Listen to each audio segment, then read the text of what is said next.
What's up guys, the time has arrived. It's time to unbox the new goodies from Huawei, their flagship phones, the P30 and the P30 Pro. These are the flagship phones that will go head to head against the Galaxy S10 Plus and the iPhone XS Max. This is how the packaging looks, very simple and elegant. We got quad camera setup on the Pro model and a triple camera setup on the non-Pro model. So I've got the P30 in the Aurora blue color, whereas the P30 Pro comes with that beautiful breathing crystal color that we have seen in the leaks as well. So can't wait to take a look at that. So without wasting any time, I'm just gonna quickly lift the box up. Here we go. This is the P30 model and same for the Pro model. As you can see, both are looking really good, all wrapped up in the brand new plastic. Just going to lift these phones up and you can definitely see the difference in the size. This is obviously a 6.4 inch phone. This is a 6.1 inch phone. And towards the back, you can see that beautiful breathing crystal color. I mean, look at that. In the light, it has this kind of sunlight effect to it, which I really like. While this one here is in the Aurora blue color. So I'm just gonna place the phones on the side. And let's have a quick look at the accessories. So first up, you get the SIM ejecting tool as well as a silicone case with it. So this is the same with the Pro and non-Pro model. Doesn't matter. Even if you go with the P30 Lite, you'll definitely going to get a silicone case with the phone as well. It has those nice cutout for that 4-camera setup. As you can see with the non-Pro model, you have the cutout for the triple camera setup. And here is everything in the box. The charger on the Pro model is definitely a little bit bigger than the non-Pro model. This is actually a 40-watt charger compared to the 22.5-watt charger on the non-Pro model. So that's a difference there. This one can charge the P30 Pro 70%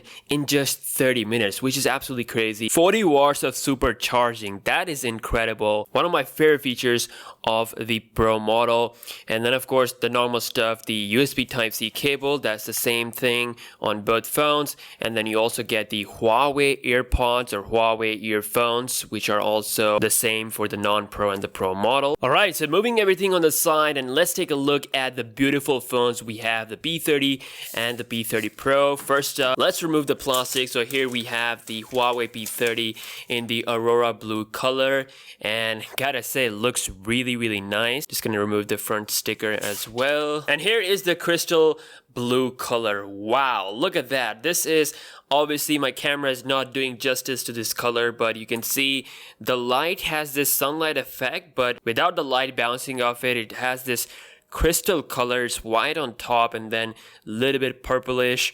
And really, I mean, this is definitely one of the best smartphone colors I have ever seen. So just a quick little comparison with the P30 and the P30 Pro. So you are getting obviously a bigger battery size coming at 4200. This one is coming at 3650. You get faster charging and you get all the best feature that they introduced with the camera on the Pro model. So the Pro model is rocking a 40 megapixel sensor with a 24 megapixel ultra wide angle lens and then 10x hybrid zoom. This is the main thing that's gonna really separate the Pro model from the non-Pro. You can actually do 10x hybrid zoom without losing much quality. Now the non-Pro model is packing a 40 megapixel camera, but it's coming at f1.8 aperture compared to the f1.6 here.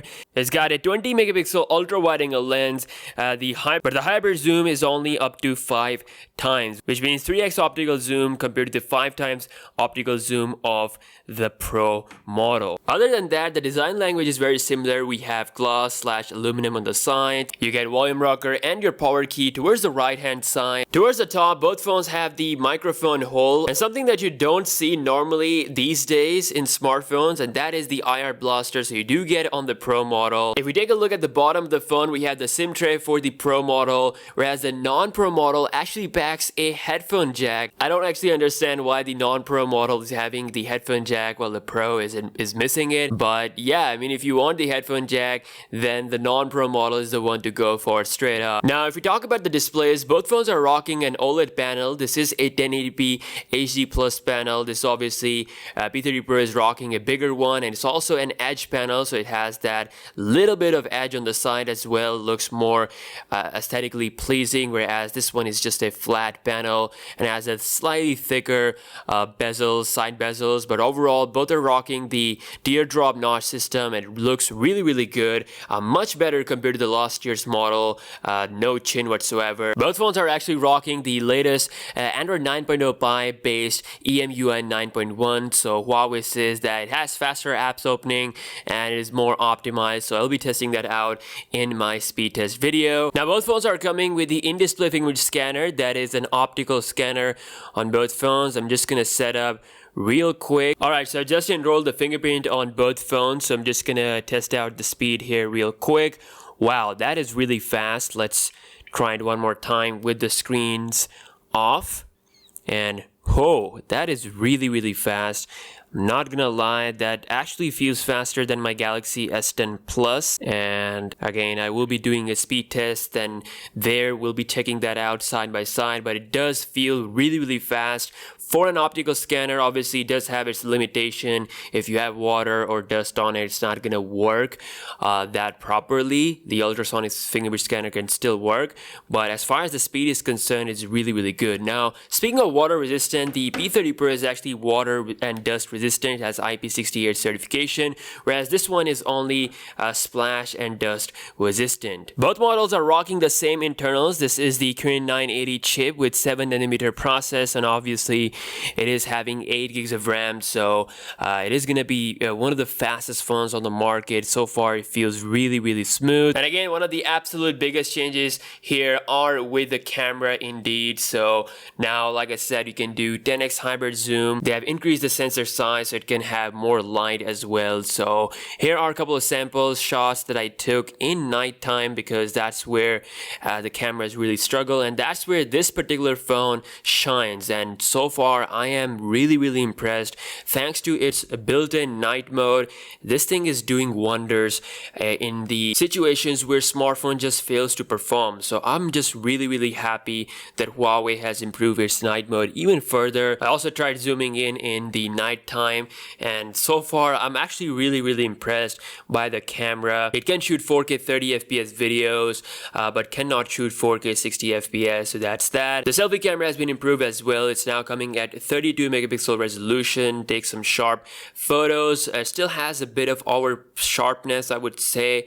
Definitely not natural skin tones, but still some people like this. It's a matter of personal preference. Overall selfie quality is great, and also does a better job at the bokeh as well. And then something I wanted to see was the night mode working with the selfie camera, so that is still exclusive to the Pixel 3. That's the only phone can do that with the selfie as well. So hopefully we might see in night mode with the selfie camera in the future if Huawei plans out something like that. But overall, these phones are looking incredible. I definitely feel like it's going to be a tough battle with the Galaxy S10 Plus and the iPhone XS Max. I mean, Huawei is doing something incredible. Again, let me know your thoughts in the comment section below. What videos you guys want to see regarding these phones, and I will catch you guys in the next one. Peace out.